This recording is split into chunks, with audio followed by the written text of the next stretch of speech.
Hello बच्चों, let's read this question. The question says which of the following is correct regarding S phase. यहाँ पे हमें कुछ बातें दे रखी है एस फेज के रिगार्डिंग, जहाँ पे अमाउंट ऑफ डीएनए पर सेल के बारे में पूछा गया और नंबर ऑफ क्रोमोसोम्स के बारे में पूछा गया है। तो आइए इस क्वेश्चन को सॉल्व करने के लिए हम देखते हैं जो हमारा की कॉन्सेप्ट यूज होगा, that would be S phase. See, जब हम सेल डिवीजन की बात करते हैं तो सेल डिवीजन में बेसिकली दो फेजेस आते हैं, इंटरफेज और एम फेज। इंटरफेज एक ऐसा फेज होता है जहां पर सेल अपने आप को प्रिपेयर करती है डिवीजन के लिए, और एम फेज एक ऐसा फेज होता है जहां पर एक सेल जो है वो एक्चुअली डिवाइड करती है।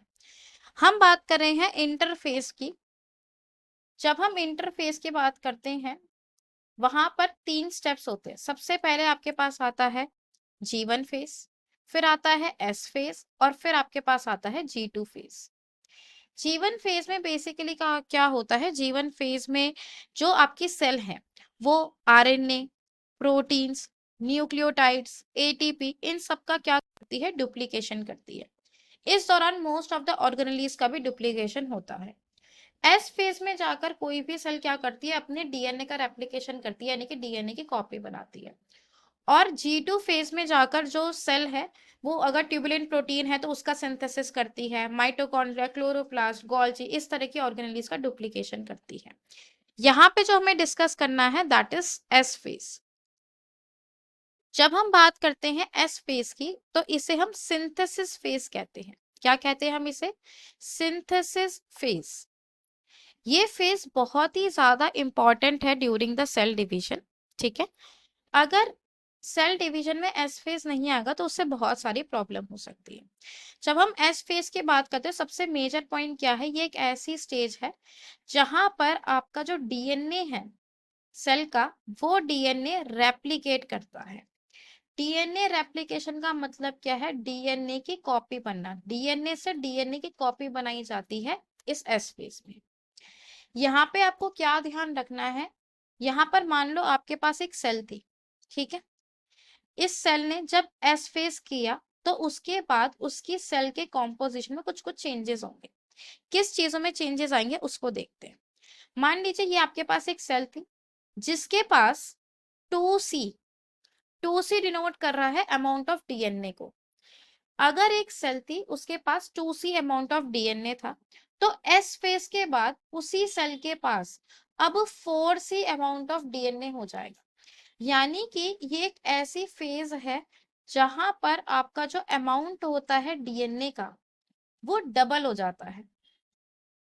So during S phase amount of DNA doubles. Clear हो गई बात? यानी कि जो जेनेटिक मटेरियल है वो क्या हो जाएगा, डबल कर जाएगा। लेकिन खास बात आपको यहाँ पे क्या ध्यान रखनी है कि ये एक ऐसी फेज है जहां पर क्रोमोसोम्स का जो नंबर है वो कभी भी चेंज नहीं होता।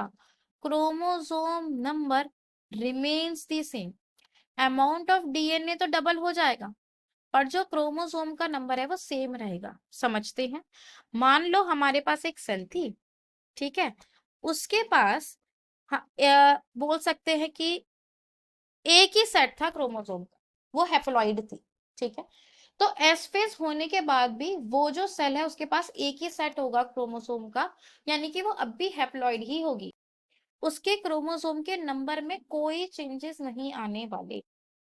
क्लियर हो गई ये बात? तो एस फेज एक ऐसा फेज है जहां पर अमाउंट ऑफ डीएनए क्या हो जाता है, डबल हो जाता है।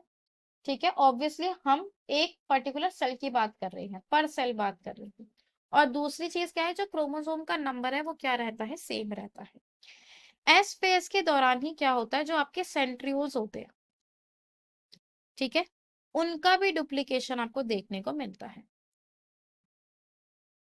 ऑब्वियस सी बात है, सेंट्रियोल्स कहाँ होते हैं, एनिमल सेल में होते हैं। तो हम एनिमल सेल के रिस्पेक्ट में बात करें कि अगर एक एनिमल सेल है तो वहां पर सेंट्रियोल्स का डुप्लीकेशन भी एस फेज में ही हो जाता है।